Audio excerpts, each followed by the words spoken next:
তো শুভ দুপুর, আশা করি আপনারা সবাই ভালো আছেন, আমিও মোটামুটি ভালো আছি।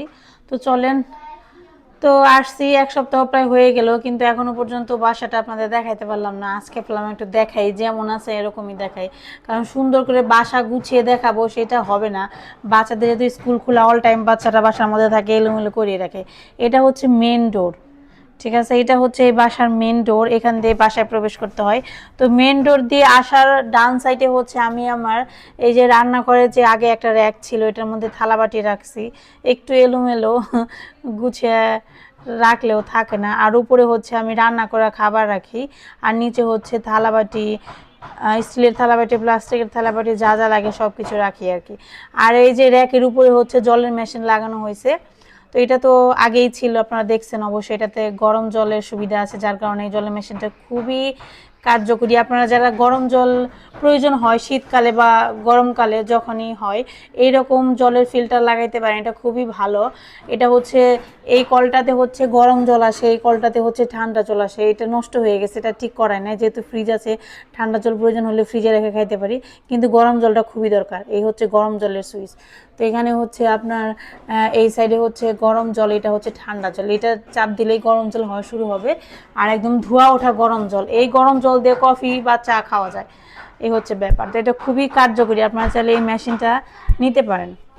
তো এই হচ্ছে মেশিনের নিচে আমার র্যাক, যা বললাম। তো এই হচ্ছে মেন ডোর। এখন আপাতত যেটা হয়েছে সেটা হচ্ছে যে আমাদের যে আগের জুতার র্যাকটা ছিল সেটা অনেকটা বড় ছিল, যার কারণে ওইটা আর এখানে রাখতে পারি না, ওইটা আমি ওই বাসায় পাঠিয়ে দিয়েছি, মানে নর্সিদের বাসায় আছে। তো আপাতত হচ্ছে দেখেন এই কার্টুনের ভেতরে আর কার্টুনের উপরে এখানে জুতা রাখছি, তো যেমনই আছে এরকমই দেখাই, কি আর করার বলেন। তো তারপরে হাতের ভেতর গেট দিয়ে ঢুকতেই হাতের বাম পাশে হচ্ছে দুইটা ফ্রিজ রাখা, একটা হচ্ছে আমার নর্মাল ফ্রিজ, আর একটা হচ্ছে আমার ডিপ ফ্রিজ। এই যে দেখেন এই দুইটা একসাথেই হয়েছে জায়গা, যেটা খুবই ভালো হয়েছে। এখানে একটু স্পেস হয়েছে। এই বাসাটা কিন্তু আগেই বলছি একটু ছোট। তো এখানে হচ্ছে আমি ওভেন রাখছি, ইলেকট্রিক ওভেন। তো এখানে একটা বোর্ড করা আছে, এর জন্য এখানে রাখছি। আর উপরে এই যে আমাদের সেই আগের দৃশ্যের ছবিটা এখানে রাখছি। মেন ডোর দিয়ে ঢুকেই সামনেই হচ্ছে ডাইনিং স্পেস। আগেই বলছিলাম এটার মধ্যে ড্রয়িং স্পেস নাই, তো ডাইনিং টেবিলটা একদম এই যে এইটুকু গ্যাপের মধ্যে রাখছি আর কি। ডাইনিং টেবিলটা রাখছি, আমার ডাইনিং টেবিলটা একটু বড়, এটা আরেকটা ভুল করছি আমরা, আমাদের একটা ছোট টেবিল কেনা দরকার ছিল। 4 চেয়ারের টেবিল কিনলে আমাদের হয়ে যেত, কিন্তু আমরা 6 চেয়ারের কিনছি, যার কারণে এখন আমাদের একটু প্রবলেম হচ্ছে। এখন যাই হোক, কিছু করার নাই, যেহেতু কিনে ফেলছি এটা তো আর বদলাবো না। তো এখানে ডাইনিং টেবিলটা রাখছি, আর পাশে হচ্ছে শোকেস। তো শোকেসটা আমি গুছিয়ে ফেলছি, তো শোকেসে আগে যা ছিল তাই আছে। শোকেসটা আমাদের খুব একটা বড় না, মোটামুটি ছোটই, কিন্তু এই যে আগেই বলছি এই বাসাটা একটু ছোট, সেহেতু এই বাসার স্পেসটা একটু ছোট। ডাইনিং স্পেসে একটা শোকেস, আগে ডাইনিং টেবিল রাখছি।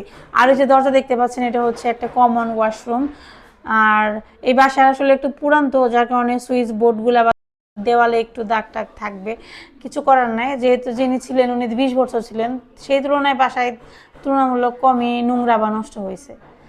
আর এই যে এই দিক দিয়ে ঢুকতে এই হচ্ছে ডান সাইডে একটা রুম, এটা হচ্ছে একটু পরে দেখায়। এখানে হচ্ছে দেখেন আমাদের স্পেশাল গেস্ট বসে রয়েছে।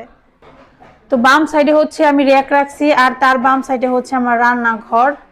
রান্নাঘরটা চলেন দেখাই। রান্নাঘর তেমন কিছুই নাই, আমার আগে যা ছিল তাই আছে। আর এইটা একটু ছোট, একটু পুরনো রান্নাঘর দেখে এত আপনাদের ভালো লাগবে না। এখানে হচ্ছে সিঙ্কের মধ্যে যে আমি একটা ঝুড়ি রাখি সবসময় থালাবাটি পরিষ্কার করে রাখার জন্য। রান্নাঘরের দরজা, এখানে নিচে আমি যে আলু পেঁয়াজ রাখছি, সেটা একটা জায়গা আছে। এখানে হচ্ছে আমি যে ডাল, তারপর হচ্ছে আপনার যে এখানে স্পুন হোল্ডার, মানে টুকটাক কিছু জিনিসপত্র রেখে দিয়েছি যেগুলো আমার সবসময় লাগে। তো এইগুলো হচ্ছে এখানে রাখছি। ওই যে উপরে আরেকটা র্যাক রাখছি, এখানে সমস্ত প্রকারের মশলাপাতি আছে। এইদিকে হচ্ছে চুলা।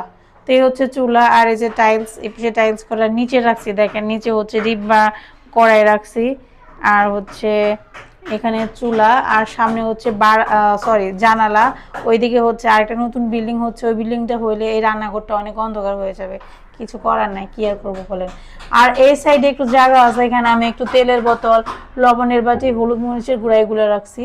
খুবই সাধারণ রান্নাঘর, খুব সুন্দর না, এটা আপনাদেরকে আগেই বলছি। এই বাসাটা অত আগের বাসার মতো সুন্দর হবে না, তবে খারাপ না, আমার কাছে ভালোই লাগে, খারাপ লাগে না।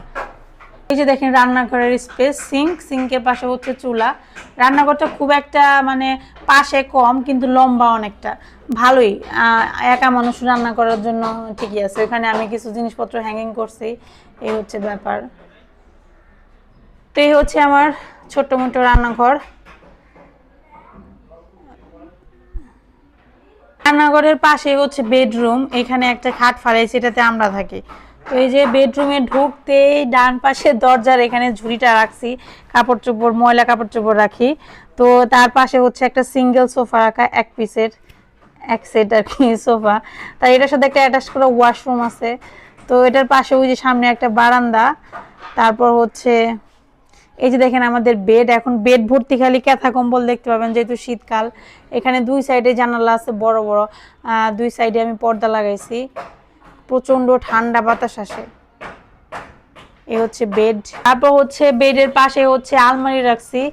আর হচ্ছে আমার এই যে পড়ার টেবিলটা, অবশ্য আমার পড়ার টেবিল না, সারার পড়ার টেবিল।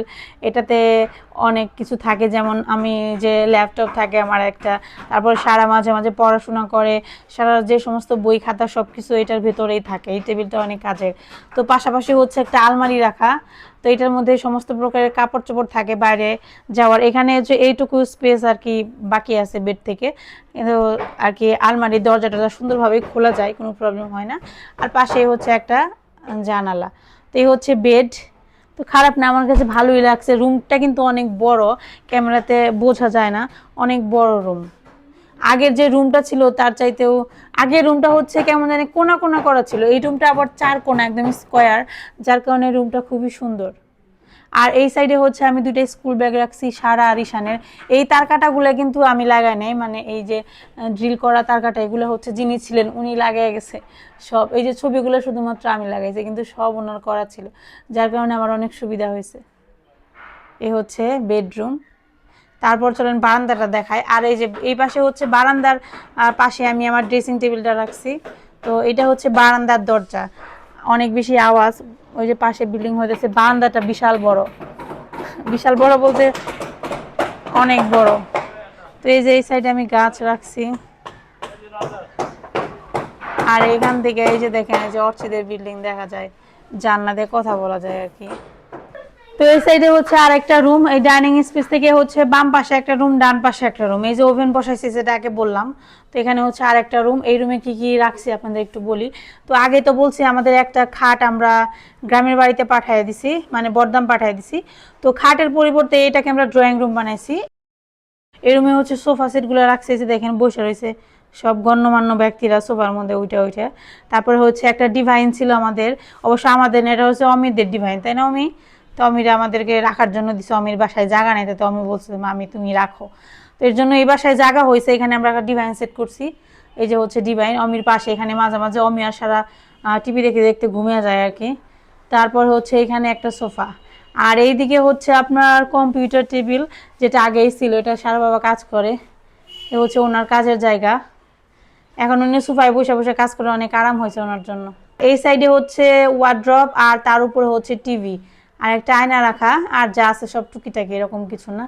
তো এইদিকে হচ্ছে দেখছেন যে কতগুলো তার কাটা লাগানো ছিল, এগুলো কিন্তু আমরা নিজেরা লাগাই নাই। আর এই পাশে হচ্ছে ঠাকুর ঘরটা রাখছি, ঠাকুর ঘর এখনো সেট করা হয়নি, বাবা আসবো। তারপরে এই যে বস্তা ভর্তি করে ওনার বই রয়েছে, এই বইটাই উনি আবার সব অর্গানাইজ করবে, তারপর হচ্ছে ঠাকুর ঘরটা সেট আপ করবে আর কি। তো এই হচ্ছে ওভারঅল এই রুমের ভিউ, দেখাই আমি।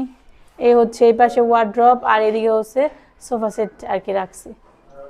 এই হচ্ছে এই রুমের অবস্থা। এই রুমটা আমি একটু সুন্দর করে গুছিয়ে আপনাদেরকে দেখাইতে পারতাম, কিন্তু সেই সময় পাই না, কারণ অল টাইম এই যে এদের তো স্কুল বন্ধ, এরা সব সময় টিভি নিয়ে বসে থাকে। হচ্ছে আর একটা বারান্দা আছে, এই বারান্দাটা মোটামুটি ভালোই বড়। এই বারান্দার মধ্যে একটা প্লাস্টিকের ওয়ার্ড্রপ রাখছি, এটা ঘরের মধ্যে জায়গা হয় না, এর জন্য এখানে রাখছি, যেহেতু প্লাস্টিকের কোনো সমস্যা নেই, এখানে রাখা যাইব। তারপর হচ্ছে এখানে আমি কিছু গাছ রাখছি, আমার সেই পছন্দের গাছগুলো এখানে রেখে দিছি। খুব সুন্দর রোদ আসে এখানে। তো এখানে যিনি ছিলেন তার একটা টব রয়ে গেছে, এই যে দেখেন এই টবের মধ্যে একটা পেঁপে গাছ আছে ওনার। তো এই হচ্ছে ব্যাপার। তো এইদিকে হচ্ছে এই রুমটা খুবই খোলা, সরি এই বারান্দাটা খুবই খোলামেলা, আর বারান্দায় প্রচুর পরিমাণে রোদ আসবো বোঝাই যায়। এতদিন তো রোদ উঠতেছে না, যার কারণে রোদটা পাচ্ছি না, কিন্তু এই বারান্দাটা মোটামুটি ভালোই বড় আর কি। তো এই হচ্ছে মোটামুটি বাসার অবস্থা আর কি। এই হচ্ছে আমার এই রুমটা, আর বেডরুম তো দেখাইলাম আপনাদের। এই হচ্ছে 2 রুমের ফ্ল্যাট। তো বাসা দেখানো শেষ, আর উনি এখন খাইতে বসতেছে, এই যে দেখেন কি খাও দেখি। তোমার এই শীতের মধ্যে যে তুমি সেন্টু গেঞ্জি বইয়া বইয়া রইছ, তোমার এতই গরম লাগে? তো এই দেখেন ইলিশ মাছ ভাজা আর হচ্ছে খিচুড়ি। আজকে হচ্ছে রান্না বান্না ছিল, কি খাবো খুঁজে পাইতেছিলাম না, তারপর বললাম খিচুড়ি রান্না করি, সবচেয়ে সহজ রেসিপি। আর সাথে হচ্ছে দেখেন কত বড় ইলিশ মাছ দিচ্ছে তোমার, দেখছো? ও, 2.5 রুমের ফ্ল্যাট, 2টা বাথরুম, 2টা ব্যালকনি, একটা ডাইনিং স্পেস, 2টা বেডরুম, 2.5 রুম হয়েছে না? তো ঠিক আছে, খাওয়া দাওয়া করো। খিচুড়িটা কেমন হয়েছে একটু রিভিউ দাও খেয়ে। না, লবণ কমাই না, কি কো তুমি, আর একটু লবণ হলে পুরো হয়ে যেত। ভালো করে খেয়ে দেখো, ঠিকই আছে। সবজিতে লবণ কমে যায় এটা ঠিক, কিন্তু চালের মধ্যে লবণ ঠিকই আছে। ঠিক আছে, তো খাওয়া দাওয়া করো, আমার খাওয়া দাওয়া করা শেষ। তো আমাদের এখন ম্যাক্সিমাম খাওয়া দাওয়া এই রুমেই হয়, যেহেতু টিভি আছে, পোলাপানো এখানে খাই, পরে আমরাও এসে এখানে বসে বসে খাই। এই হচ্ছে। তো যাই হোক, আপনাদের সবাই বাসা দেখানোর ছিল, ওই রকম সুন্দরভাবে গুছিয়ে দেখাইতে পারলাম না, কারণ পোলাপান বাসায় থাকলে তো বুঝেনি কি অবস্থা হয়। তো এই হচ্ছে ব্যাপার। তো এই ছিল আমাদের আজকের নতুন বাসার টোর। এটা আমাদের নিজেদের বাসা না, ভাড়া বাসা। যাই হোক, যতদিন আমরা আছি ততদিন আমাদের বাসা। তো সবাই ভালো থাকবেন, সুস্থ থাকবেন, সবাইকে অনেক বেশি ধন্যবাদ। সবাই আশীর্বাদ করবেন আমাদের জন্য। আর এই যে এই হান্ডি পাতিলের জন্য একটু বেশি বেশি করে সবাই প্রে করবেন, যাতে এদের মাথায় একটু সদ্বুদ্ধি হয়, এনারা যদি পড়ালেখার প্রতি একটু মনোযোগী হয়। সারাদিন খালি টিভি দেখে, দেখতেন 3 মাথায় একসাথে হয়ে এই যে টিভির দিকে তাকে রইছে, মানে টিভিটা কিনে আমার এখন আফসোস লাগতেছে, কেন টিভিটা কিনছি। রিমোট হাতে নিতেই পারি না, একটু রিমোট হাতে নিতে পারে না, সারাটা দিন ওরা রিমোট দখল করে বসে থাকে। কেন স্কুল তাড়াতাড়ি স্কুল খোলা দরকার আছে। আমি একটা সময় মানে স্কুল শুরু হলে মনে কবে ছুটি দিন আসবে, এখন মনে হচ্ছে না রে ছুটি দিন আসার দরকার নেই, এদেরকে বছরে মানে একদিনও ছুটি দেওয়া উচিত না, এদের প্রতিদিন স্কুল থাকা উচিত। এটা প্রচুর জ্বালাতন করে। আর জন্য খাইতে আছে কিছু কয় না। তো ঠিক আছে, সবাই ভালো থাকবেন, সুস্থ থাকবেন, ধন্যবাদ সবাইকে। টাটা বাই বাই, টাটা দে সবাই, এই টাটা দে সবাই। ঈশান বলো।